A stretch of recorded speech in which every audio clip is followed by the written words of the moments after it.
நேற்று சொன்னது போல மாலையில் பொய்யான அடைக்கலம், உண்மையான அடைக்கலம். இன்றைக்கு ஜனங்கள் பொய்யான ஒன்றைத்தான் தேடுகிறார்கள். அவங்களுக்கு புரியல, அது அழிந்து போகும், அது அது ஒன்று கரைந்து போகும். நேற்று மாலையில் வந்தவங்கெல்லாம் கரங்களை உயர்த்துங்க. மெய்யான அடைக்கலம், பொய்யான அடைக்கலம். இன்றைக்கி மக்கள் அதான் விரும்புகிறாங்க. உலகம் மாயை, உறவுகள் மாயை, எல்லாமே மாயை. ஆண்டவர் மட்டும்தான் நிலையானவர். அது அவசியம்தான். பணம் தேவை, வாழ்க்கை தேவை, தொழில் தேவை. முக்கியங்களில் ஆண்டவர் முக்கியம். எல்லாம் சொல்லுங்கள், எல்லாம் முக்கியம். தொழில் முக்கியம், குடும்பங்கள் முக்கியம், அதில் கர்த்தர் ரொம்ப முக்கியம். யார் ஆண்டவருக்கு முன்னுரிமை கொடுக்கிறார்களோ அவர் கீழே போனதில்லை. ஒரு பழைய பாடல், கிறிஸ்துவுக்காக இழந்த யாரும் தரித்திரரானதில்லை, ராஜ்ய மேன்மைக்காக கஷ்டப்பட்டவர்கள் நஷ்டப்பட்டதில்லை. சொல்லுங்கள் எல்லாரும், கிறிஸ்துவுக்காக இழந்தவர்கள் யாரும் தரித்திரரானதில்லை, ராஜ்ய மேன்மைக்காக கஷ்டப்படுகிறவர்கள் நஷ்டப்பட்டதே இல்லை. ஏறக்குறைய ஆண்டவரோடு கூட 55 ஆண்டுகளாக நான் பயணிக்கிறேன். பாடுகள் உண்டு. எது சொன்ன பார்த்தீங்களா? அந்த அடைக்கலத்தில் புயல் உண்டு, காற்று உண்டு, பெருவெள்ளம் உண்டு, வறட்சி உண்டு, விடாய்த்தது உண்டு. ஆனால் ராஜா கூடவே இருக்கிறார். ஆமென். இந்த பொய்யான அடைக்கலத்தில் செழிப்பு உண்டு, உயர்வு உண்டு, எல்லாமே உண்டு, திராணி உண்டு, வல்லமை உண்டு. ஆனால் தேவன் இல்லை.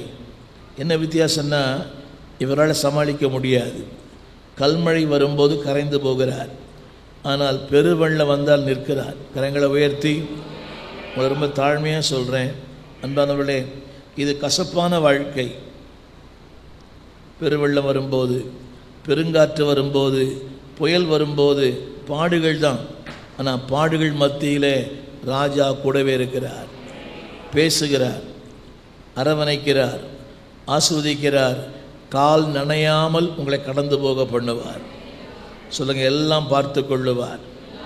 பெருவெள்ளத்தை, பெருங்காற்றை, புயல் காற்றை, வறட்சியை, வியாதியை எல்லாம் பார்த்து கொள்ளுவார். திராணி இல்லை, செழிப்பு இல்லை, உயர்வு இல்லை, ஒன்றுமே இல்லை. ஆனால் ராஜா கூடவே இருக்கிறார். ஆமென். நேற்று வராதவர்கள் நேற்று மாலை செய்தியை உங்கள் ஊடகத்தில் பாருங்கள், கொஞ்சம் அது யோசியுங்க. ஆனால் இதுதான் சிறப்பாக இருக்கும், கொஞ்சம் நாளைக்கு இருக்கும், நான் ரொம்ப நாள் நிற்காது. இந்த உயர்வும், இந்த பெருமையும், இந்த மேன்மையும் கொஞ்ச நாள் நிற்கும். ஒரு நாள் வரும், எல்லாமே போயிடும். ஆனால் நித்தியமானது, நிரந்தரமானது, உயரமானது, உன்னதமானது. கரங்களை உயர்த்தி ஆமீன் சொல்லலாமா? இந்த நாளின் செய்தி மல்கியாவின் புஸ்தகத்திலிருந்து நான் ஆவியான பேசும்படி விரும்புகிறார். பக்கம் 1103. மல்கியா. இதை நான் ஆங்கிலத்திலும் தமிழிலும் அவ்வப்போது சொல்லுவேன், கவனமாக கேளுங்கள். மல்கியாவின் புஸ்தகம் 1 அதிகாரம் 1 வசனம். என்னோடு கூட சேர்ந்து எல்லாரும் கவனியுங்கள். வேதத்தில் 66 புஸ்தகங்களுமே ஒரே ஒரு சத்தியத்தை திரும்ப திரும்ப பேசுகிறது. வேதத்தில் 66 புஸ்தகங்கள், ஒரே சத்தியம். ஆதி ஆகமத்திலிருந்து வெளிப்படுத்தல் வரை ஒரே சத்தியம் திரும்ப திரும்ப. அந்த சத்தியம் என்னவென்றால், ஓடும் ஒரு மனிதன், அவனை தேடும் ஒரு ஆண்டவர். சொல்லுங்க எல்லாரும், ஓடும் மனிதன், அவனை தேடும் ஆண்டவர். A running man and seeking God. 66 புஸ்தகங்களும் ஒரே சத்தியம்தான். உங்களுக்கு தெரியுமா, இந்த உலகத்தில் பெண்ணுக்காக ஒரு புஸ்தகம் ராமாயணம், மண்ணுக்காக ஒரு புஸ்தகம் மகாபாரதம், மனிதனுக்கான ஒரு புஸ்தகம் அதான் பரிசுத்த வேதாகமம். பெண்ணுக்காக ஒரு புஸ்தகம் அது ராமாயணம், மண்ணுக்காக மகாபாரதம். ஆனால் மனிதனுக்கு எழுதப்பட்ட ஒரே புஸ்தகம் பைபிள் தான். ஆமென் சொல்லுங்க. இது எனக்காகவே, என்னை பற்றி, என் வாழ்க்கையை பற்றி, எப்படி வாழ வேண்டும், எப்படி சம்பாதிக்க வேண்டும், எப்படி குடும்பம் நடத்தணும், இதெல்லாம் சொல்லித்தர ஒரே புஸ்தகம் பரிசுத்த வேதாகமம். ஆமீன் சொல்லுவீங்களா? எனவே இந்த 66 புஸ்தகங்களும் ஒரே சத்தியத்தை திரும்ப திரும்ப பேசுது. உதாரணம் சொல்லட்டுமா? ஆதாமே நீ எங்கே இருக்கிறாய்? ஓடும் ஒரு மனிதன் அவனை தேடி வந்த ஆண்டவர். ஆதாமே நீ எங்கே இருக்கிறாய் என்பது அவனுடைய இருப்பிடத்தை கேட்கல. No, god knows everything. ஆதாமே நீ எங்கே இருக்கிறாய்னா, நான் உன்னை எப்படி வைத்தேன், நீ எப்படி இருக்கிறாய், அதான் அவனுடைய கேள்வி. நான் வைத்த இடத்துல நீ இல்லையே. நான் உன்னை எப்படிலாம் வச்சுருந்தேன், அதிகாரம் உள்ளவனாய், அரசாட்சியாய், ஆளுகிறவனாய், எல்லாம் சொந்தக்காரனாக வச்சுருந்தேன், அங்கே இல்லையே. ஓடும் ஒரு மனிதன் அவனை தேடி வந்த ஒரு ஆண்டவர். மரத்துக்கு பின்னால் புதிய ஏற்பாட்டிலே சகைவே நீ சீக்கிரம் இறங்கி வா, உன் வீட்டில் தங்க வேண்டும். அங்கேயும் ஒளிந்து கொண்ட ஒரு மனிதன் அவனை தேடி வந்த ஒரு ஆண்டவர். வெளிப்படுத்தல் 3:20 இதோ வாசற்படின்று கதவை தட்டுகிறேன், ஒருவன் என் சத்தத்தை கேட்டு கதவை திறந்தால். இந்த 3 இடத்துலையும் ஒருவன் மரத்துக்கு பின்னாலே, ஒரு மரத்துக்கு மேலே, ஒருவன் அறைக்குள்ளே. இதோ கதவை தட்டுகிறேன், என் சத்தத்தை கேட்டால் நான் உள்ளே வருவேன், உன்னோடு கூட நான் போஜனம் பண்ணுவேன். நல்லா கவனிக்கணும். அதாவது நான் அவருக்கு சாப்பாடு போடல, அவர் தான் எனக்கு சாப்பாடு போடுறார். தமிழ் புரியுதா? நான் அவருக்கு சாப்பாடு போடலை, அவர் வரும்போதே என் தேவைகளை கொண்டு வருகிறார். அடுத்து வந்து சொல்கிறார், நீ என்னோடு போஜனம் பண்ணுவாய். நான் யாரோட போஜனம் பண்ணது? கவனிங்க, ஒரு வானத்தையும் பூமியையும் படைத்த ஒரு தெய்வம் சொல்கிறாரு, நான் உன்னோடு கூட. உண்மையிலே சொன்னால் உண்மையான கம்யூனிசவாதி இயேசுநாதர் தான். தமிழ் புரியவே இல்லைல்ல. நான் உன்னோடு, நீ என்னோடு, சமத்துவத்தில் மேஜையில் சாப்பிடுவோம். நம்ம வீட்டில் வேலைக்காரங்க இருக்கிறாங்க இல்லையா? எந்த வீட்டிலையாகிலும் வேலைக்காரனும் வேலைக்காரியும் டேபிளில் சாப்பிட்றாங்களா? இல்லையே. ஆனால் தேவன் சொல்கிறாரு, நான் உன்னோடு போஜனம் பண்ணுவேன், நீ என்னோடு போஜனம் பண்ணுவாய் டேபிளில். ஆமென் சொல்ல மாட்டீங்களா? அதில் இன்னொரு வார்த்தை, நான் உனக்கு சாப்பாடு கொண்டு வருவேன். நம்மளே ஒரு பாப்பர், அவர் சொல்லுகிறார், அவர் வரும்போதே உத்தம ஆசீர்வாதங்களோடு எதிர்கொண்டு வருகிறார். ஆமீன். அவர் வரும்போதே உனக்கு என்ன தேவை என்பதை அறிந்து வருகிறார். கரங்களை உயர்த்தி ஆமீன் சொல்லுங்க. ஆனால் அந்த தேடும் ஆண்டவர் வெற்றி பெற்றாரா என்றால் இல்லை. இன்றைக்கி நிறைய பேர் தேடின்னு இருக்கிறார். சபைக்குள்ளே தேடுறார், ஆலயத்தில் தேடுறார். பாருங்க, இந்த ஐயா எவ்வளோ கஷ்டப்பட்டு இந்த கூட்டங்கள்லாம் ஒழுங்கு பண்ணி என்னை அவ்வளோ தூரத்திலிருந்து இங்கே கொண்டு வந்து நல்ல ஒரு இடத்துல தங்க வச்சு எனக்கு உணவு கொடுத்து எவ்வளோ பாடு இல்லை இதெல்லாம். ஆனால் ஜனங்களுக்கு அது புரியல. ரைட். மல்கியாவின் புஸ்தகம் 1 அதிகாரம் 1 வசனம். மல்கியா 1:1. மல்கியாவை கொண்டு கர்த்தர் இஸ்ரவேலுக்கு சொன்ன வார்த்தையின் பாரம். இந்த நாளின் என் செய்தியினுடைய தலைப்பு என்னவென்றால் தேவனின் பாரம். திரையில் பாருங்கள், கர்த்தரின் பாரம். நல்லா கவனிக்கணும். பாரம் என்ற வார்த்தையின் பொருள் சொற்களுக்கு அப்பாற்பட்டது. கவனியுங்கள், பிரச்சனை என்பது வேறு, பாரம் என்பது வேறு. பிரச்சனை என்பது சொல்லக்கூடியது, புரிந்து கொள்ளக்கூடியது. பாரம் என்பது சொல்ல முடியாதது. இப்படி சொன்னாலும் புரியும். ஊமையின் கனவை சொல்ல முடியாது, சொன்ன யாருக்கும் புரியாது. புரியுதா உங்களுக்கு? ஊமையின் கனவை சொல்ல முடியாது, சொன்ன யாருக்கும் புரியாது. அதான் பாரம். பாரம் என்பது there is no word, வார்த்தைகளே இல்லை, அதுதான் பாரம். நிறைய கவனிங்கள். திரையில் பாருங்கள், கர்த்தரின் பாரம். என்னங்க அந்த வார்த்தையை போடுங்க, கர்த்தரின் பாரம். அப்போ யோசித்து பாருங்க, நம்முடைய பாரம் நம்முடைய பிள்ளைகளை பற்றி, நம்முடைய பாரம் இம்மைக்காக. பணம் இல்லை, வாழ்க்கை இல்லை, வீடு இல்லை, தொழில் இல்லை. நம்முடைய பாரம் நம்மை மையமாய் வைத்தது. ஆனால் தேவன் சொல்லுகிறார், என் பாரம் உன்னை பற்றியது. 2வது வரி, யாரை பற்றிய பாரம்? இஸ்ரவேல், எல்லாம் சொல்லுங்க. அழைக்கப்பட்டவர்கள், அபிஷேகம் பண்ணப்பட்டவர்கள், தெரிந்து கொள்ளப்பட்டவர்கள், தேவனால் அபிஷேகம் பண்ணப்பட்டவர்கள். கரங்களை உயர்த்தி. யாரை பற்றிய பாரம்? ஹலோ, நம்முடைய பாரங்கள் எல்லாம் நல்லா கவனிங்க. நம்முடைய பல பாரங்களுக்கு ஆசை காரணம், அவசரம் காரணம், அறியாமை காரணம். சொல்லுங்க. ஆசை, அவசரம், அறியாமை. தமிழ் புரிய நினைக்கிறேன்ல. தேவையில்லாமல் கடன் வாங்கிறது, தேவையில்லாமல் இதில் உனக்கு மூக்க நுழைக்கிறது, ஆசை. அப்படி இருக்கணும், இப்படி இருக்கணும். அவர் பெரிய ஆள் ஆகிட்டார், நான் பெரிய ஆள் ஆகணும். ஊழியத்தில் கூட பாருங்களேன், நிறைய பேருக்கு கடன் வாங்கி சபை கட்டுறது, கடன் வாங்கி கன்வென்ஷன் நடத்துறது, கடன் வாங்கி ஆல்பம் போடுறது. யோசித்து பார்த்தீங்களா? என்னுடைய உடன் ஊழியர் ஒருத்தர் இருக்கிறார், உடன் ஊழியர். அவர் திடீர்னு ஒரு நாள் ஒரு ஆசை, கவனிக்கிறீங்களா? ஒரு பிரபல பாடகரை வச்சு கூட நடத்தினார். இன்றைக்கி அவர் எங்கே போயிட்டாரே தெரியல. நான் தான் தலைமை போதகர். எனக்கு ஒரு வார்த்தை கூட கேட்கல. ஒரு பெரிய மண்டபம் எடுத்தார். மண்டபத்துக்கு ஒரு நாள் 50,000 ரூபா வாடகை, பெரிய மண்டபம். 3 நாள் கூட நடத்தினார். கடைசியில் என்னென்னா, பிரசங்கியாருக்கு பணம் தர முடியல, மண்டபம் வாடகை கட்ட முடியல, ஈபி கட்ட முடியல, சேர் பிஏ சிஸ்டம் பாஸ் தர முடியல. கடைசியில் தற்கொலைக்கு போயிட்டார். 1,50,000 நான் கொடுத்தேன். நல்லா கவனிக்கணும். இன்றைக்கும் அவர் கடனில் வாழுறார். நான் சொல்கிறது புரியுதா உங்களுக்கு? எனக்கு கவனிங்க எல்லாரும். தேவனுடைய ஊழியத்தை தேவ சித்தத்தின்படி செய்தால் தேவைகளை தேடி வந்து தருவார். எல்லாம் சொல்லுங்கள். தேவ ஊழியத்தை தேவ சித்தத்தின்படி செய்தால் தேடி வந்து தருவார். இன்றைக்கி ஊழியக்காரர்கள் கூட கடன் கடன் கடன் கடன். எந்த ஊழியக்காரர் பாருங்கள், கடன்.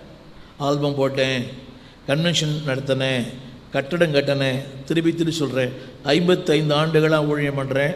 இதுவரையும் நான் ஒரு பைசா கூட ஒருத்தர் கடன் வாங்கினதே இல்லை. புரிய நினைக்கிறேன். சொல்லுங்கள். தேவ ஊழியத்தை தேவ சித்தத்தின்படி செய்தால் தேவைகளை தேடி வந்து தருவார். உங்களுக்கு ஒரு தேவை இருந்தால் கட்டாயம் தெரியும் தருவார். சொல்லுங்கள். அவசரம், ஆசை, அறியாமை. புரிய நினைக்கிறதில்ல?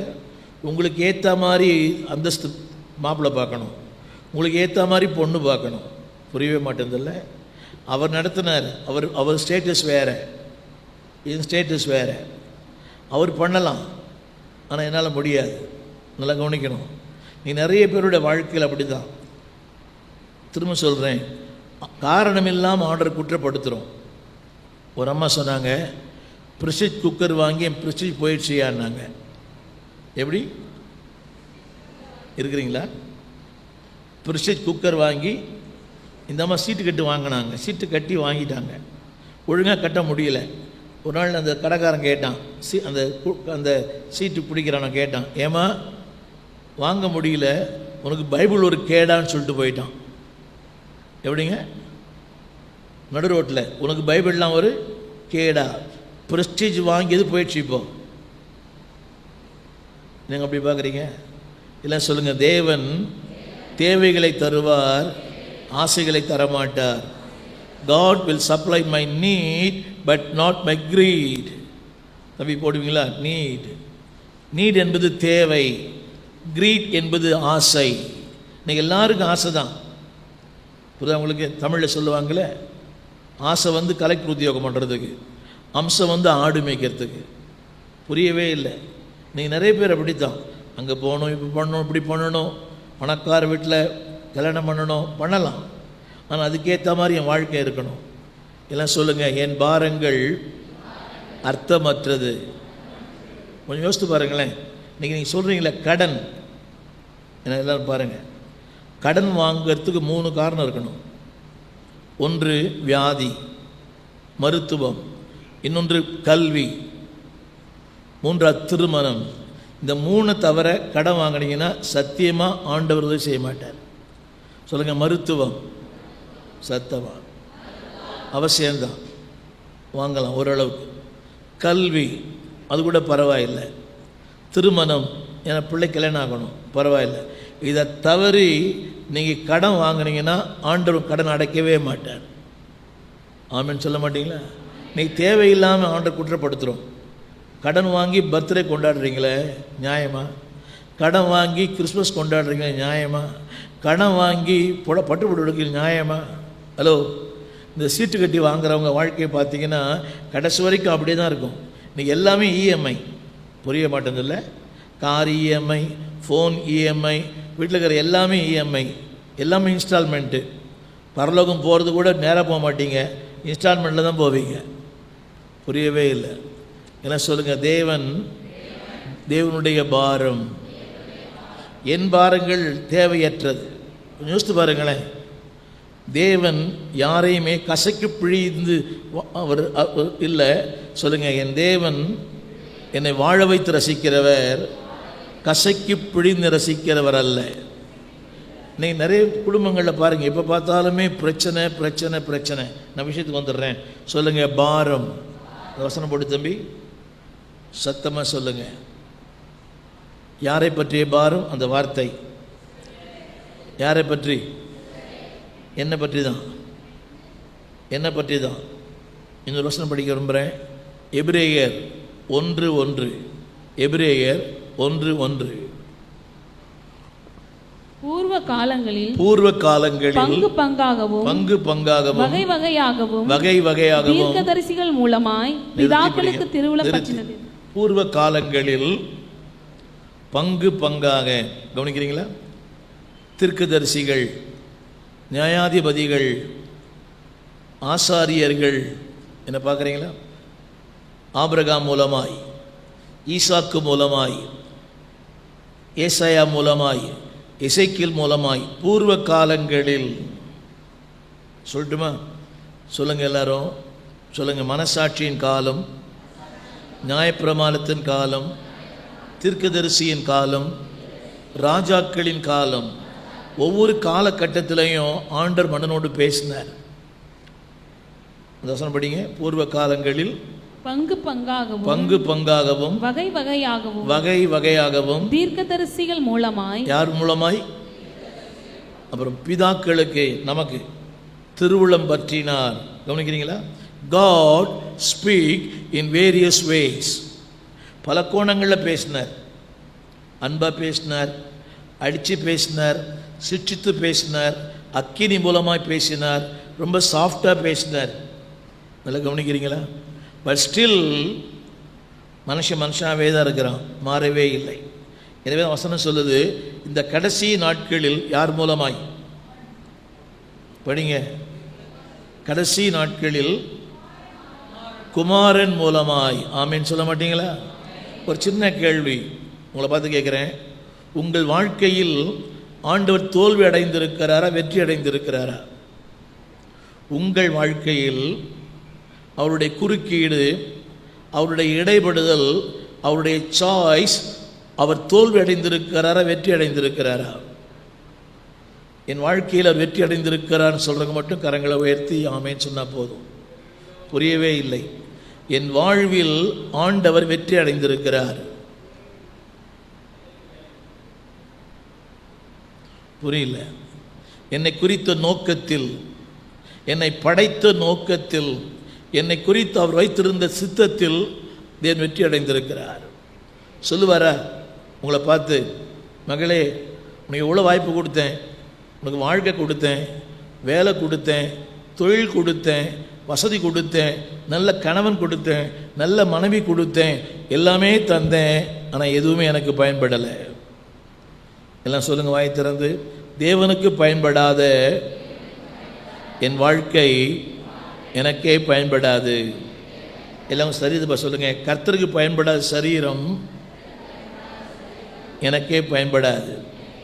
எல்லாம் உங்கள் கடிகாரம் வாட்ச் வச்சுருக்கீங்களா? வாட்ச் சொல்லுங்கள். தேவனுக்கு பயன்படாத என் நேரம் எனக்கே பயன்படாது. காசு வச்சுக்கிறீங்களா? காசு மணி பர்ஸ் வச்சுக்கிறீங்களா? சொல்லுங்கள். தேவனுக்கு பயன்படாத என் பணம் எனக்கே பயன்படாது.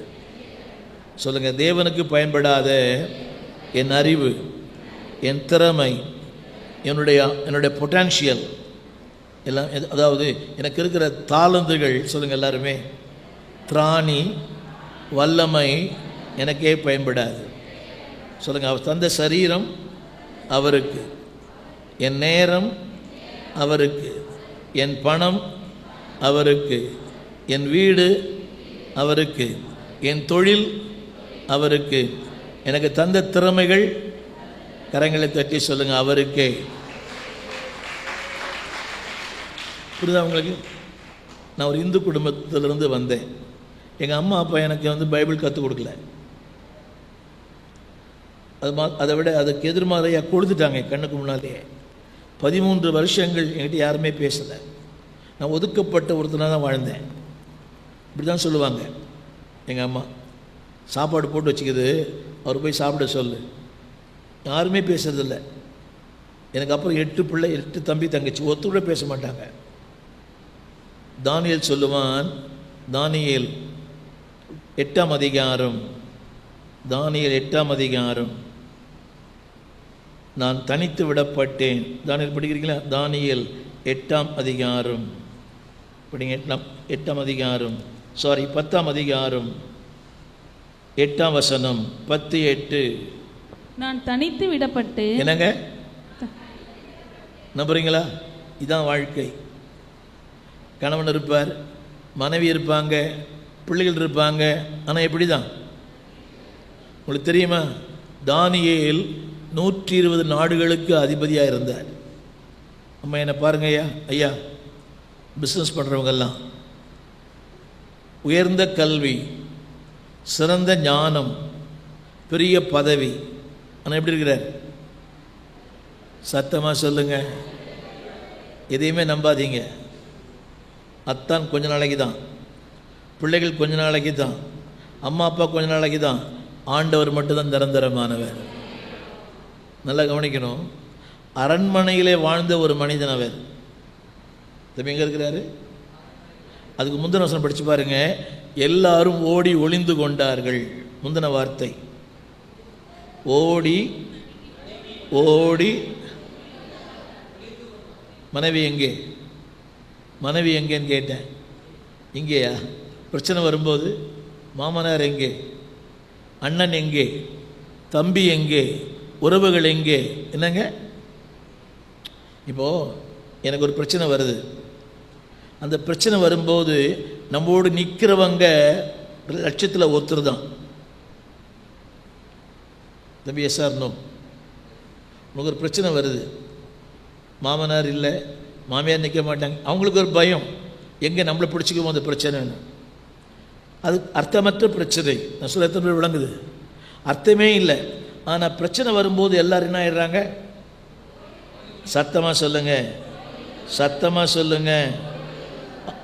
10ஆம் வசனத்தில், இதோ ஒருவர் என்னை தொட்டு என்னை தூக்கி எடுத்தார். என்ன சொல்லுங்க? இதோ ஒருவர் என்னை தொட்டு என்னை தூக்கி எடுத்தார். கரங்களை தட்டி ஆமீன் சொல்லலாமா? அவர்தான் இயேசு. என்னை தொட்டு என்ன சொன்னார் தெரியுமா? 11 பிரியமானவனே. கரங்களை சொல்லலாமா? எல்லாரும் ஓடி போயிட்டாங்க. ஆனால் ஒருத்தர் மட்டும் சொல்கிறாரு, நீ பிரியமா சொல்கிறேங்க. புரியலைங்களா? இப்போ பாருங்க, எனக்கு ஒரு பிரச்சனை வருது. இப்போ தம்பி வரீங்களா? ஒரு பிரச்சனை வருது. இவர் மேல் காரணம் இல்லாத குற்றச்சாட்டுகள், காரணமே இல்லை. என்னங்க, அர்த்தமற்ற கேவலமான குப்பையான குற்றச்சாட்டு. உலகம் என்ன தூரம் சொல்லும்? இருக்கலாம். நெருப்பு இல்லாமல் என்னங்க, எந்த புத்தில் எந்த பாம்பு இருக்குமோ? புரியவே மாட்டேங்குதுல்ல. இவர் வாசிக்கிறார், ரொம்ப வருஷமாக சபைக்கு வர்றாரு. அவர் மனைவி கூட சந்தேகப்படலாம். இருக்காங்களா? மாமனார் மாமியார் எல்லாரும் என்ன படிச்சீங்க? எல்லாரும் என்ன படிச்சீங்க? இப்போ எல்லாரும் ஓடி கவனிங்க, இவர் வந்து என்னை பற்றி இவரை பற்றி எனக்கு தெரியல. 120 நாடுகளுக்கு அதிபதி. எத்தனை பேருக்கு நன்மை செஞ்சுருப்பார்ல? நீங்கள் வந்து போயிருப்பீங்களா? சப்போஸ் நீங்கள் தான் 120 நாடு அதிபதி, ஏதாவது சமயத்தில் நான் அவரை போய் சந்திச்சிருப்பேன்ல. ஒரு சீட்டுக்காக, ஏதோ ஒரு டெண்டருக்காக, ஏதோ ஒரு பிஸ்னஸ்க்காக, ஒரு வீட்டுக்காக, நிலப்பட்டாவுக்காக சந்திச்சிருப்பேன். சந்திக்க மாட்டேனா? 120 நாடுகளுக்கு சொந்தக்காரர். அவர் ஞானம் உள்ளவர், ராஜாக்களுடைய தரிசனங்களுக்கே விளக்கம் சொல்கிறவர். இப்போது இவர் பக்கத்தில் யார் இல்லை? சத்தமா அன்பே எங்கே போச்சு? ஆறுயிரே, அத்தான், மாப்பிள்ள, மருமகனே, அண்ணா, செத்தா. சொல்லுங்க, ஒருவர் என்னை தொட்டு தூக்கி எடுத்து என்னை தோல் மேலே சுமந்தார். சொல்லுங்க, அவர் தான் ஆண்டவர். நான் சொல்லுங்க, புரியுதா? சொல்லுங்க, இதுதான் உங்கள் வாழ்க்கையில் நடந்திருக்குதா? தனித்து விடப்பட்ட நேரங்கள் இது வரைக்கும் வரல. ரைட். யாரையும் நம்பாதீங்க. அம்மா, அப்பா, மாமனார், மாமியார், அவர் ஒருத்தர் தான். இன்னைக்கு தெரியுமா உங்களுக்கு? அவர் கூப்பிடவே இல்லை. அதிகாரம் வாசித்து பாருங்க. I never called him. அவர் கூப்பிடவே இல்லை. ஒரு வந்தார், வந்து என்ன சொன்னார் தெரியுமா? சொல்லுங்க, பிரியமானவனே, நல்ல கைதட்டி ஆமேன்னு சொல்லுங்க. உலகமே அவர் குற்றவாளின்னு சொல்லுது. உலகமே அவரை சத்தமா வெளியே சொல்லலை, ஆனால் உள்ளே யோசிப்பாங்க. உங்களுக்கு தெரியுமா, ஒரு பொய்யை 10 தடவை சொன்னால் மெய் ஆகிடும். புரியவே இல்லைல்ல? ஒரு பொய்யை உண்மைதான் நம்ப மாட்டீங்களா?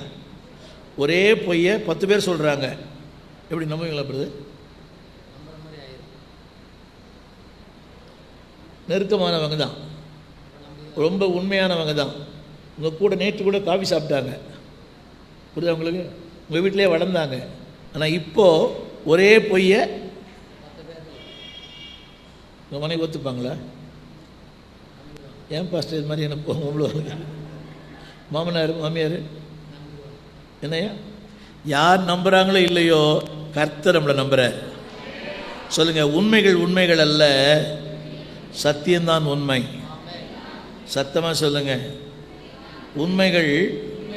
உண்மைகள் அல்ல, எனக்கு ஒரு பிரச்சனை நடந்துச்சு தம்பி, நான் பைபிள் ஸ்கூல் நடத்துகிறேன். என்கிட்ட ஒரு பையன் படித்தான், டேனியல் அவன் பேர். அவன் சொல்கிறான், ஒரு நாள், அண்ணே, நான் ஒரு நாள் உங்களை ஒரு ஆண்டியை நீங்கள் ஸ்கூட்டரில் கூட்டின்னு போனீங்க, மஞ்சள் புடவை கட்டித்தாங்க, நான் ப்ரைஸ் லாட் சொன்னேன், நீ கண்டுக்காமல் போயிட்டீங்கன்றான். நாங்கள் ஒரு ஆண்டியை மஞ்சள் புடவை கட்டியிருந்தாங்களாம், குண்டாக இருந்தாங்களாம், இடம் சொல்கிறான், லொக்கேஷன் சொல்கிறான், உங்களை பார்த்து நான் ப்ரைஸ் லாட் சொன்னேன்னே, நீ கண்டுக்காமல் போயிட்டீங்கன்றான். என்னுடைய கெட்ட காலம், அதை இன்னொருத்தரும் பார்த்த மாதிரி சொன்னான். நீங்கள் நம்ப மாட்டீங்களா? புடவை சொல்கிறான், லொக்கேஷன் சொல்கிறான், எல்லாமே சொல்கிறான். உண்மை என்னென்னா, இன்ன வரைக்கும் எனக்கு ஸ்கூட்டர் ஓட்ட தெரியாது. கரெக்டாக சொல்கிறான், உங்களை பார்த்தனே ஆண்டி மஞ்சள் புடவை கட்டியிருந்தாங்கன்றான். கட்டின மனைவியே நான் கூட்டின்னு போகிறதில்ல. எந்த ஆண்டி கூட்டின்னு போகிறது? அது ஒரு குண்டாக இருந்தாங்களாம், சிங்கிளே ஓட்ட முடியாது. இதை விட்டு சொல்லியிருந்தா என்ன நினச்சிருப்பார் இவர்? நல்லா தான் பிரசங்கம் பண்ணார் பாஸ்டரு, தெரியல ஒருவேளை, இருந்தாலும் என்னை கூப்பிட்டாரு பிரசங்கத்துக்கு உங்கள் பாஸ்டரு. அவர் நினச்சிருப்பார் தெரியுமா, தெரியாமல் இவரை கூப்பிட்டுட்டேன்னு சொல்லுவார். இருக்கிறாரா தெரியல, அவர் தெரியாமல் கூப்பிட்டேன்னு நினைப்பார். சொல்லுங்கள், உண்மைகள் அல்ல. எதாவது பைபிளை கேள்வி சொல்லுங்கள். ஒன்று சொல்லட்டுமா? போனீங்க, தேவையற்ற விளக்கங்களை சொல்லி உங்கள் நேரத்தை நீங்கள் வேஸ்ட் பண்ணக்கூடாது. சொன்னாலும் அவர் கேட்க மாட்டார். கேட்பாரா? நான் இல்லை பிரதர். என்ன கேட்பீங்களா? அந்த பையன் சொல்கிறத கேட்பீங்களா? அவனுக்கு 4 பேர் சப்போர்ட் பண்ணுறாங்க, எனக்கு சாட்சியே இல்லை. இருக்கலாம், ரொம்ப நல்லவர். சொல்லுங்க. இவருடைய வார்த்தை எனக்கு முக்கியம் இல்லை, அவருடைய வார்த்தை தான் எனக்கு முக்கியம். ஒரே ஒரு வார்த்தை, அவனை தொட்டு வேற ஒன்றுமே சொல்லலை, ஒன்றுமே சொல்லலை. சொல்லுங்க, ஒரு வார்த்தை சொன்னால் போதும். ஒன்றுமே சொல்லலை, எல்லாம் ஓடி போயிட்டாங்க. நம்மள என்ன சொல்லணும் தெரியுமா? ஆண்டவரே ஆண்டவரே துரோகி சொல்லுவீங்களா?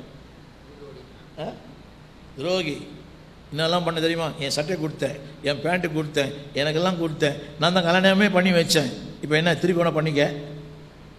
புரிய மாட்டேங்குது.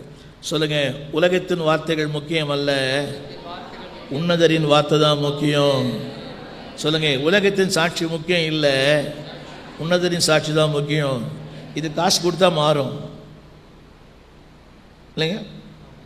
கவனிங்க. இல்லை, இவரே ஒரு 10 பேர் ஃபோர்ஸ் பண்ணால் என்ன சொல்லுவீங்க? சொல்ல புரியுதுங்களா? 10 பேர் ஃபோர்ஸ் பண்ணுறாங்க, இவர் என்ன ஆகிடுவார்? ஆனால் அவர் சொல்கிறாரு, அது அழகான ஒரு சத்தியம் இல்லை. தொட்டு என்ன சொன்னார்? பிரியமானவனே. எல்லாம் கைத்தட்டி ஆமீன்னு சொல்லுங்க. அல்லேலூயா. உங்களுக்கு தெரியுமா, தரையில் இருந்தவனை ஆண்டவர் ஆகாய மண்டலத்தில் வைத்தார். சொல்லுங்க, எங்கே வச்சுட்டாரு? அந்த அதிகாரம் படிங்க. எங்கே திரும்ப? ஆகாய மண்டலத்தில். படிக்கிறீங்களா? அந்த கடைசி வார்த்தை தானியல்ல, ஆகாய மண்டலத்தில். படிங்க, கடைசியில் தானியல்ல, ஆகாய மண்டலத்தில். படிக்கிறீங்களா? எங்கே வச்சுக்கிறாரு தெரியுமா? 12ஆம் அதிகாரத்தில் 3ஆம் வசனத்தில். ஞானவான்கள் ஆகாய மண்டலத்தின் ஒளியை போலவும். நேற்று எங்கே இருந்தார் அவர்? எங்கே இருந்தார்? சத்தமா. இன்னைக்கு எங்கே இருக்கிறாரு? இவங்களாம் என்ன பண்ணுவாங்க? உங்களை பற்றி பேசினவங்கெல்லாம், உங்களை பற்றி பேசினாங்களா? அவங்களாம் என்ன ஆவாங்கன்னு கேட்டேன். மூக்கு மேலே விரல வச்சுப்பாங்க. சத்தமாக சொல்லுங்க, சொல்லுங்க. தரை கீழே கிடந்த எண்ணெய் மேலே தூக்கி வச்சார். நம்புறவங்கெல்லாம் கரங்களை தட்டி ஆமேன்னு சொல்லுங்க. ஆமேன். ரொம்ப நன்றி தம்பி. ரைட். எப்படி ஆண்டவருக்கு பாரமாக இருப்பீங்களா, பாடலாக இருப்பீங்களா? ஆமேன். சொல்லுங்கள், பாரம். யாருடைய பாரம்? நம்பர் 1. ரொம்ப நன்றி தம்பி. ரைட். நிறைய இருக்குது சொல்கிறதுக்கு. வீட்டில் போய் இந்த அதிகாரத்தில் ஒரு 23 பாரங்களை ஆண்டவர் சொல்லுகிறார். வசனம் போட்டு தம்பி. யாரை பற்றி? என்னை பற்றி சொல்லுங்க. ஒரு சின்ன கேள்வி கவனிங்க. உங்கள் பிள்ளைகள் உங்களுக்கு பாரமாக இருந்தால் எப்படி இருக்கும்ல? உங்கள் பிள்ளைகள் பாரமாக இருந்தால் எப்படி இருக்கும்? ஒன்றும் இல்லை, கல்யாணம் பண்ணி கொடுத்துட்டீங்க, நல்ல சிறப்பாக செஞ்சீங்க, சாகிற வரைக்கும் உங்களுக்கு பாரமாக இருந்தால் உங்களுக்கு எப்படி இருக்கும்? எப்படிங்க? எதுக்கு எடுத்தாலும் கண்ணை கசக்கிட்டு உங்கள் வீட்டுக்கே வருது. ரேஷன் வாங்கி தரணும், ஸ்கூல் ஃபீஸ் கட்டணும், இபி பில்லு கட்டணும், வீட்டு வாடகை கட்டணும், எல்லாமே நீங்கள் பண்ணிங்கன்னா உங்கள் வாழ்க்கை எப்படி இருக்கும்? என்னங்க? வெறுப்பாக இருக்கும், கசப்பாக இருக்கும். ஆனால் தேவன் சொல்கிறாரு, உன்னை வாழ வைத்தேன், வாழ்வு தந்தேன், உன்னை ரட்சித்தேன், தேவைகளை தந்தேன், உன்னை உயர்ந்த இடத்துல வச்சேன். ஆனால் இன்னைக்கும் எப்படி இருக்கிற? எனக்கு சத்தமா ஒன்று சொல்லட்டுமா? பாஸ்டர் அடிக்கிற உட்கார்ந்துருக்கிறாரா? தேவனை பாரப்படுத்தி இந்த உலகத்தில் நிம்மதியாக வாழ முடியாது. என்ன சொல்லுங்க? ஒரு ஊழியனை பாரப்படுத்தி சந்தோஷமாக வாழ முடியாது. நம்புறீங்களா? அவருக்கு பாரம், அதாவது அவருக்கு மகிழ்ச்சியாக இல்லோட பரவாயில்லை, பாரமாக இருக்கக்கூடாது. கரங்களை ஊற்றி சொல்லுங்க, தேவனே உங்களுக்கு மகிழ்ச்சியாக இல்லாவிட்டால் கூட பாரமாக இருக்க மாட்டேன். ஐயா பின்னால் உட்காந்துட்டார், அவர் முன்னால் உட்காந்து நல்லா இருக்கும். சொல்லுங்கள், ஐயா உங்களுக்கு நான் ஒரு நாளும் பாரமாக இருக்க மாட்டேன். சில பேர் நினச்சா சோத்திரம் வரும், சில பேர் நினச்சா ஆத்திரம் வரும். புரியல? இப்போ உங்கள் ஐயாவுக்கு உங்களை பற்றி நினச்சா சோத்திரம் வருமா, ஆத்திரம் வருமா? உங்கள் ஐயாவுக்கு உங்களை நினச்சா சோத்திரம் வருமா, ஆத்திரம் வருமான்னு கேட்டேன். அப்படியா? ஆத்திரம் வராது, உங்களை பற்றி வராது, மற்றவங்களை பற்றி கேட்குறேன். மனசாட்சி இல்லையே, நேற்று இது மாதிரி கைவிட்டீங்களா அவரை? என்ன புரியுதா? பழி வாங்கிட்டீங்களே என்று பார்க்குறீங்க. அது எவ்வளோ மன வருத்தம் தெரியுமா அவருக்கு? ஒரு கூட்டம் நடத்துறது ஒரு பிரசவ வேலி மாதிரி. புரியுதா உங்களுக்கு? எல்லாம் கரங்களை சொல்லுங்க. தேவனே, பாரமாக இருக்க மாட்டேன், உங்களுக்கு நான் பாடலாக இருப்பேன். ஆமீன் சொல்ல மாட்டீங்களா? அப்போ பாருங்கள், என் பிள்ளை எனக்கு பாரமாக இருந்தால் எப்படி இருக்கும் அந்த பிள்ளையை பார்க்கும்போதெல்லாம்? என்னங்க, இப்போ நாங்களே இருக்கிறோம், டெய்லி உங்கள் வீட்டில் அதை கொடுங்க, இதை கொடுங்க, இதை கொடுங்க, அதை கொடுங்கன்னா எங்களை பார்த்தவங்களுக்கு எப்படி இருக்கும்? எப்படி இருக்குன்னு கேட்டேன். வாங்க ஐயா, தோத்துறையா சொல்லுவீங்க. நாங்கள் உள்ளே வந்தாலே நீங்கள் கதை சாய்ச்சிருவீங்க. சொல்லுங்கள் தேவனை பார்த்து, தேவனே, நான் வரும்போதே உங்களை மகிழ்ச்சியை தரணும். உங்கள் பேரை சொல்லி ஸ்டீவன் வந்திருக்கிறேன் அப்படின்னா தேவன் சொல்லணும், எஸ் மை சன் அப்படின்னு சொல்ல மாட்டீங்களா? ஒரு 7 குறிப்புகளை சொல்கிறேன், முடிஞ்ச நாளை காலையில் பேசுவேன். முதல் வார்த்தை 2ஆம் வசனம். தம்பி போடுவீங்களா? தம்பி முதல்ல சொல்லுங்கள். டினையல். டினையல் நம்பர் 1 மல்கியா 1ஆம் அதிகாரம் 2ஆம் வசனம். நான் உங்களை சிநேகித்தேன் என்று கர்த்தர் சொல்லுகிறார். ரைட், படிங்க, தொடர்ந்து படிங்க. அதற்கு நீங்கள் எங்களை எப்படி சிநேகித்தீர் என்றீர்கள். இந்த புஸ்தகத்தினுடைய தனிச்சிறப்பு என்னவென்றால், கொஞ்சம் கவனிங்க எல்லாரும்.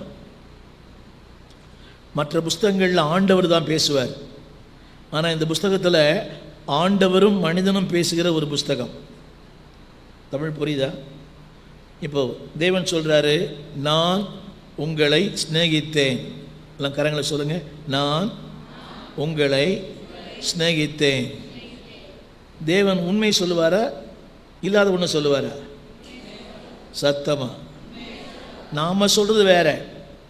நீ பாருங்களேன், ஒரு காலத்தில் அவன் சொன்னான், நீ இல்லாமல் நான் இல்லைன்னா. யார் ஞாபகம் வருதா? அந்த நாள் ஞாபகம்.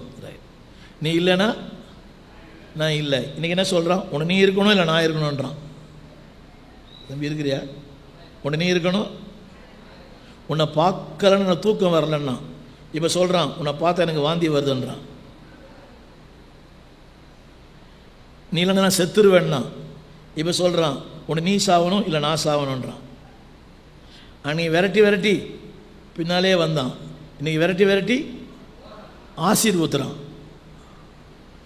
அன்றைக்கி என்ன சொன்னான்? நீ இல்லைன்னா நான் செத்துருவேன், உன்னை பார்க்கலன்னு என்ன வரல, தூக்கம் வரல, இப்போ உன்னை பார்த்தா எனக்கு வாந்தி வருதுன்றான். புரியவே இல்லை. பிள்ளைகள் நல்லா கவனிங்க, எங்கேயா போய் மாட்டிக்கூடாது. புரியுதா? சொல்லுங்கள். தேவன் சொல்கிறாரு, கரங்க சொல்லுங்கள், நான் உன்னை நேசிக்கிறேன். இது உண்மையாக பொய்யா? ஆனால் நம்முடைய சூழ்நிலைகள்லாம் பார்க்கும்போது தேவனை நேசிக்கிற மாதிரி தெரியல. வியாதி ஒரு பக்கம், வறுமை ஒரு பக்கம், ஏழ்மை ஒரு பக்கம், இல்லாமல் ஒரு பக்கம். இப்போது தானியேலை பார்த்து சொல்கிறாரு, பிரியமானவன். என்னங்க சத்தமா? ஆனால் எப்படி இருக்கார் இப்போ? என்னங்க அந்த 11ஆம் அதிகாரத்தில் 2ஆம் வசனம் படிங்க. 11ஆம் அதிகாரத்தில் இப்போ படித்த வசனம் 2ஆம் வசனம்.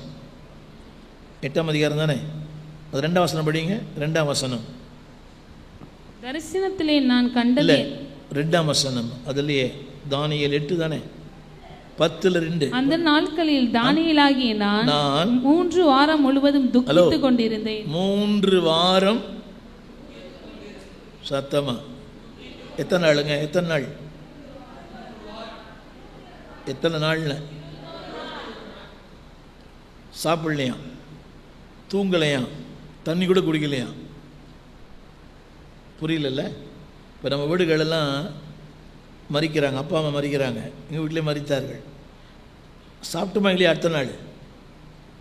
என்னங்க நம்ம வீட்டில் மரணம் நடக்குது, ஒரு நாள் துக்கமாக, அடுத்த நாள் எனக்கு பிரியாணி சாப்பிட்றோம். ஆனால் இவர் சொல்கிறாரு, துக்கம் 2 என்ன இல்லையா, சாப்பிடலையா, குடிக்கலையா. அப்படின்னா எந்த அளவுக்கு ஒரு போராட்டம் பார்த்தீங்களா? ஹலோ, யாருன்னு கேட்டேன். பின்ன தேவனுடைய தீர்க்கதரிசி. யோசித்துப்பாங்க, எத்தனை நாளுங்க? சின்ன கேள்வி. தம்பி அது மாதிரி இருந்தால் நீ கீபோர்டு வாசிப்பியா அடுத்த சண்டே ஞாயிற்றுக்கிழமையில்? சபைக்கு வருவியா? என்னங்க? கீபோர்டு வாசிப்பியா? சாப்பிடவே சாப்பிட மாட்டியா? ஆனால் சாப்பிட கூட இல்லையா? 21 நாள் சாப்பிடலையா? நான் சொல்றது புரியுதுங்களா? அப்படியானால் சாப்பிட முடியாத அளவுக்கு துக்கம். இவர் நீதிமானா பாவியா? இப்போ சொன்னீங்களே கொஞ்ச நேரத்தில், அவர் யாருங்க? என்னங்க? ஞானத்தில் சிறந்தவர். என்னங்க? அவருக்கு அந்த பாடுனா நமக்குலாம் என்ன பாடு? ஒரு நாளைக்கு 3 வேளை ஜெபம் பண்ணுறவர். என்னங்க? ஒரு நாளைக்கு நம்ம ஒரு நாளைக்கு 5 நிமிஷம் ஜெபம் பண்ணாலே பெரிய பாடு. புரியவே மாட்டேங்குதுல்ல? நான் சொல்ல வந்த கருத்து பாருங்க, எல்லாம் சொல்லுங்க. நேற்று கூட சொன்னேன், காண்கிற ஒன்றை வைத்து காணக்கூடாத தேவனுடைய அன்பை எடை போட மாட்டேன். இந்த சத்தமாக சொல்லுங்க, காண்கிற ஒன்றை வைத்து காணக்கூடாத அவருடைய அன்பை எடை போட மாட்டேன். தேவன் சொல்றாரு, ஐ லவ் யூ. நம்ம இவர் என்ன சொல்றாங்க, ஜனங்க என்ன சொல்றாங்க? அடுத்த வார்த்தை படிங்க. எப்படி? போதும் போதும் போதும். நீங்கள் யாரை பார்த்து? சத்தமா ஒரு சின்ன கேட்குறேன், என்ன பாருங்க. இதுவரை என் வாழ்க்கையில் ஆண்டவரை ஏன், எதுக்கு, எப்படி நான் கேள்வியே கேட்டதில்லை அப்படின்னு சொல்கிற ஒருத்தர் கரங்களை உயர்த்தி காட்டுங்க. இதுவரை என் வாழ்வையில் எந்த காரியத்திலும் ஏன் ஆண்டவரே, எப்படி ஆண்டவரே, எதுக்கு ஆண்டவரை கேட்டதே இல்லைன்னு சொல்கிறவங்கெல்லாம். தமிழ் புரியுதா? என் வாழ்க்கையில் இந்த சம்பவத்திலையும் ஏன் ஆண்டவர் இப்படி பண்ணீங்க, எதுக்கு இப்படி பண்ணீங்க, நான் கேள்வி கேட்டதே இல்லை ஆண்டவரை. என்னங்க? அப்படியா? பதில் சொன்னாரா? பதில் சொன்னாரா? நீங்கள் 1000 கேள்வி கேட்டாலும் அவருடைய மௌனம்தான் பதில். ஆமென் சொல்ல மாட்டீங்களா? அப்போ தேவன் சொல்கிறாரு, ஐ லவ் யூ. தம்பி போடுறீங்களா? டினையல் போட்டிங்கன்னு நினைக்கிறேன். டினையல் சொல்லுங்க. டினையல். தேவனுடைய அன்பை இன்னும் புரிஞ்சிக்கல. நல்லா கவனிங்க. நேற்று கூட சொன்னேன், இருப்பது என்பது நிறைவல்ல, இல்லாமல் என்பது குறைவல்ல. எல்லாம் சொல்லுங்க. இப்போ என்கிட்ட எல்லாமே இருக்குது. நீ சொன்ன பார்த்தீங்களா ஒருத்தரை, தம்பி நீங்கள் தானே, எல்லாமே இருக்குது அவர்கிட்ட. என்னெல்லாம் எது இல்லை? எல்லாம் இருக்குது. செழிப்பு, உயர்வு, பணம், அந்தஸ்து எல்லாம் இருக்குது. ஆனால் என்ன இல்லை? அவர் குறைவு உள்ளவரா நிறைவு உள்ளவரா? இன்னொருத்தர்கிட்ட ஒன்றுமே இல்லை. என்னங்க? நீங்கள் சாயங்காலம் வரவே இல்லை, வந்தீங்களா? வந்தீங்களா? ரைட். ஒன்றுமே இல்லை. ஆனால் யார் இருக்கிறது? கரங்களை உயர்த்தி ஆமென் சொல்ல மாட்டீங்களா? இப்போ பாருங்க, சொல்லுங்க. அவர் சொல்கிறாரு, ஐ லவ் யூ. அடுத்த வசனம் படிங்க. அதற்கு அதற்கு படிங்க. அதற்கு நீங்கள் எப்படி சிநேகித்தீர் என்றீர்கள். யாரை பார்த்து? யாரை பார்த்து? எல்லாம் சொல்லுங்க. இருக்கிறதுனால கவனிங்க. தேவனுடைய அன்பு வெளிப்புறமாய் அல்ல, தேவனுடைய அன்பு காணக்கூடாத ஒன்று. எல்லாம் சொல்லுங்க. என்னை ரட்சித்தாரே, அதுவே அன்பு தான். என்ன பாருங்க, எல்லாரும் என்ன பாருங்க. உங்கள் குடும்பத்தில், உங்கள் சந்ததியில் உங்களை தேவன் தெரிந்து கொண்டாரே, அதுவே பெரிய அன்பு தான். என் குடும்பத்தில், என்னுடைய சந்ததியில் நான் தான் முதல் கிறிஸ்தவன். என்னுடைய சந்ததியில், என்னுடைய பரம்பரையில் நான் தான் முதல் கிறிஸ்தவன். எனக்கு பிறகு 8 பேர் இருக்கிறாங்க. நாங்கள் 2 பேர் தான் ஆண்டவரை ஏற்றுக்கொண்டோம் இது வரைக்கும். அப்போ யோசித்து பாருங்கள், ஆண்டவர் அன்பு கூறலைன்னா என்னை தெரிந்திருக்க மாட்டார். என்னை ஊழியனாய் மாற்றினார். யோசித்து பார்த்தீங்களா? உலகத்தின் பல தேசங்களிலே, மொழி தெரியாத பல தேசங்கள், ரஷ்யா, சைபீரியா, சொல்லிகிட்டே போகலாம், செக், ஸ்லோவேக்கியா, எல்லாம் கம்யூனிஸ்ட், போலந்து, பல கம்யூனிஸ்ட் நாடுகள், -20 -40, அங்கெல்லாம் தேவன் கொண்டு போய் உயிரோடு கொண்டு வந்தார். எத்தனை ஆகாயமான விபத்தில் நான் சந்திச்சிருக்கிறேன். ஒருத்தவங்களுக்கு 10 அடைப்பு, 5 பைபாஸ், இதெல்லாம் தாண்டி வந்திருக்கிறேன். ஒரே ஒரு காரணம் தான், அவருடைய அன்பு. சொல்லுங்கள், தேவன் என்னை உயிரோடு வச்சிருக்கிறாரு. சுனாமியிலே ஸ்விம் பண்ண வச்சாரே என்ன. ஆமேன். எதிர் வீடு, பக்கத்து வீடு, அண்ட வீடு. நான் ஸ்டான்லி மருத்துவமனைக்கு பக்கத்தில் இருக்கிறேன். என் வீடும் இந்த ஸ்டான்லி மருத்துவமனையுடைய காம்பவுண்டு ஒன்று தான். நான் குடியிருக்கிற இடமும் சபையும் இதனுடைய நெக்ஸ்ட் காம்பவுண்ட் ஸ்டான்லி ஹாஸ்பிட்டல். நீங்கள் நம்ப மாட்டீங்க, கொரோனா பீரியடில் அதாவது பிளாட்ஃபார்மில் பிணங்களை போட்டு வச்சுருந்தாங்க. பிளாட்ஃபார்மில் பிணங்களை போட்டு வச்சுருந்தாங்க. ஒரு நாளைக்கு ஆயிரக்கணக்கான ஆம்புலன்ஸ் போயிட்டே இருக்கும், தூக்கமே இருக்காது. பிளாட்ஃபார்மில் பிணங்களை போட்டு வைத்தார்கள். எரிக்க ஆட்கள் இல்லை, அடக்கமண்ண ஆள் இல்லை. இதற்கு மத்தியில் கர்த்தர் ஜீவனோடு காத்தார். சொல்லுங்க, தேவன் அன்பு கூர்ந்திருக்கிறார். பணம் தரல, வீடு தரல, என்னை பெரிய கார் கொடுக்கல, அவருடைய பிள்ளையாக மாற்றிட்டார். அதுவே பெரிய ஆசீர்வாதம். ஆமேன். என்ன சொல்லுங்க, தூதர்களுக்கு இல்லாத ஒரு பாக்கியத்தை அவருடைய தாசனாகிய ஆண்டு எனக்கு தந்திருக்கிறார். கவனிங்க, இதை படித்தா புரிஞ்சுக்கிற தன்மை கொடுத்தாரு. தமிழ் புரியுதா? ஒரு உண்மை சொல்கிறேன். இதை முதல்ல நான் வாசித்தேன். ஃபஸ்ட்டு, அவன் இவனை பெற்றான், இவன் அவனை பெற்றான். எப்படி? அவன் இவனை பெற்றான், இவன் ஒன்றுமே புரியல. இது கேள்விப்படாத ஒன்று. இன்னொன்று சொல்லட்டுமா? பரிசுத்த வேதாகமம் எனக்கு ஒழுங்காக வாயில் உச்சரிக்க தெரியாது. பரிசுத்த வேதாகமம் அப்படின்னு உச்சரிக்க தெரியாது. வேதகாமம் படிப்பேன், நல்லா கவனிக்கணும். ஆனால் இன்னைக்கு அன்பானவர்களே, இதுதான் என் வாழ்க்கையின் மேன்மை, இதுதான் உயிர். ஒரு நாளைக்கு 3-4 மணி நேரம் தியானம் பண்ணுறேன். 8500 பிரசங்கம் பண்ணியிருக்கிறேன் யூடியூப்பில். இது மாதிரி ஒரு 60 புஸ்தகம் தமிழ் எழுதியிருக்கிறேன். நான் சொல்ல இந்த கருத்து தெரியுமா? கவனிங்க, அவர் வீடு தராரோ, கார் தராரோ, பங்களா தராரோ, அவரை பார்க்கிற அந்த வெளிச்சத்தை கொடுத்துருக்கிறார். அவர் அறிவை தந்தாரே, அதுவே பெரிய ஆசீர்வாதம். இப்போ இதே சபையில் நிறைய பேருக்கு இந்த கூட்டம் தெரியுமா தெரியாதா? தெரியுமா தெரியாதாங்க வந்தாங்களா? ஏதோ ஒரு காரணம், ஏதோ ஒரு தடைகள்.